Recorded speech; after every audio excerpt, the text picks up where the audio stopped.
If you like this video, why not subscribe?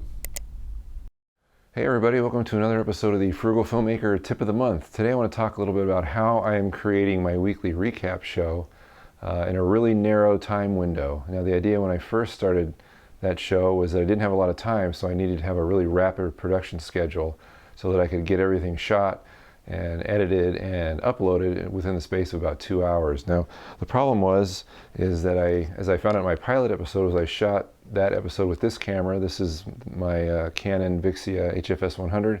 This is what I shoot most of my videos with. It's my A camera, a really good camera, but it shoots in the AVC HD format, which is not YouTube friendly. So I would have to take the footage from this and dump it into my editor and render it out in an MP4 format. And that would take, even the render just by itself would take an hour or 2 hours. So this wasn't a real practical solution. It was just taking too long and use time I did not have. So I decided to use this camera. This is the Sanyo XACTI VPC-CG10, which is a small pocket camera with tons of manual features. In fact, everything is manual on this camera. But it has a nice flip out screen. It's got a 5x zoom lens, an actual zoom lens, optical zoom lens. And it shoots in the MP4 format itself, shoots in 720p HD video. So it is YouTube friendly. Two really nice features about this camera was that you can lock focus and lock exposure. So you can zoom in on your subject, focus, lock it. Do the same thing with exposure, use a gray card, lock exposure, zoom out. So it's a really nice, great entry-level filmmaker camera, I think. It looks pretty good. It doesn't do that well in low light, so you have to make sure everything's lit. And as proof of concept for this camera, I've got several of these. All the video in this episode is shot with this camera, these cameras. I actually have two of them running right now, and I have this one as a prop. But I decided to use this camera because I could then easily take the video from this camera and upload it. The problem was, one of the problems I had was I wasn't sure how to mount it in my car, because I had to get the camera as close to my mouth as possible because the on-camera mics are right here on the monitor. It doesn't have a mic input or a headphone jack. You can't use external audio, so you have to use on-camera audio, because I didn't want to use double system sound, because that would require me putting the footage into an editor and syncing the sound. I didn't have time for that. So I am using on-camera sound for the weekly recap. But I noticed that compared to the first episode, which I did use an external mic, it was actually pretty close because the acoustics of the car are so good. So I decided to go with this camera.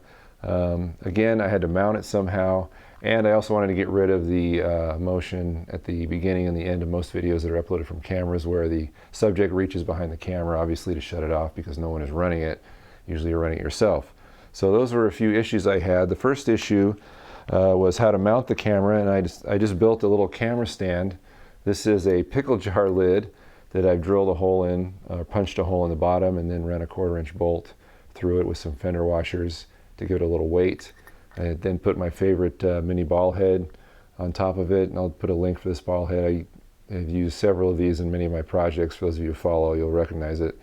It's about $6, I think, $6, $7. So I made this little camera stand so I could set it on my dashboard, point the camera at my face. This ball head makes it really easy to adjust where I want the shot. Of course, you have to have a flat surface for this to work, and I happen to have a cavity in my dashboard that I can just drop this into. So that's how I solved that problem.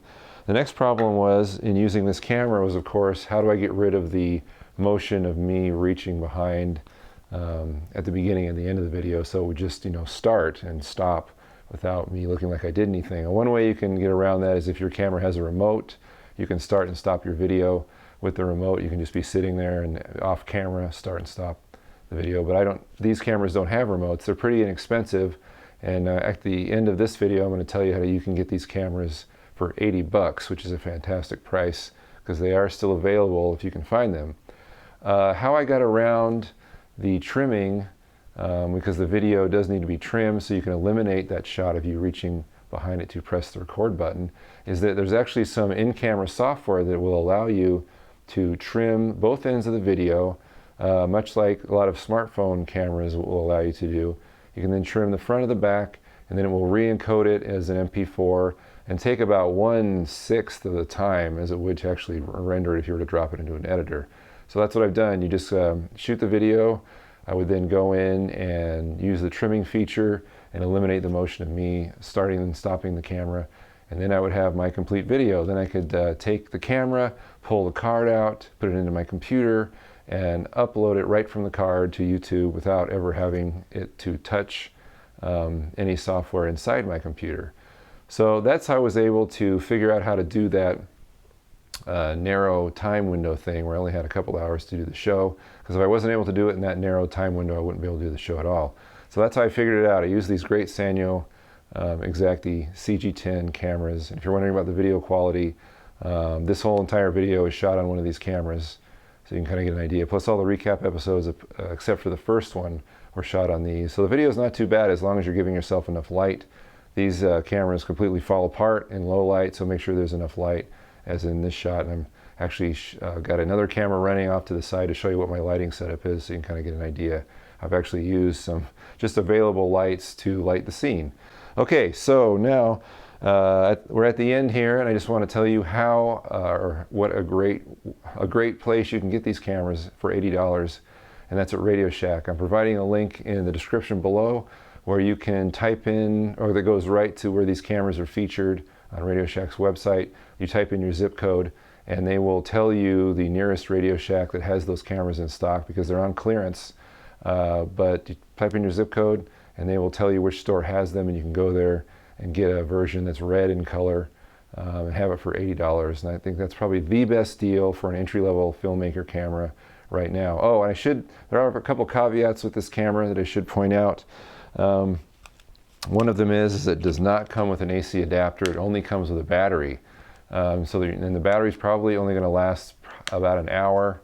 So you got to plan your shoots accordingly. You can go on eBay and find clone batteries for about $5 to $10, I think, that are pretty cheap. So and it does come with a charger, so you could be shooting with one battery and charging at the same time, and then rotate them in. I've got 3 of these cameras, so I've got 3 batteries, so it's never been a problem for me.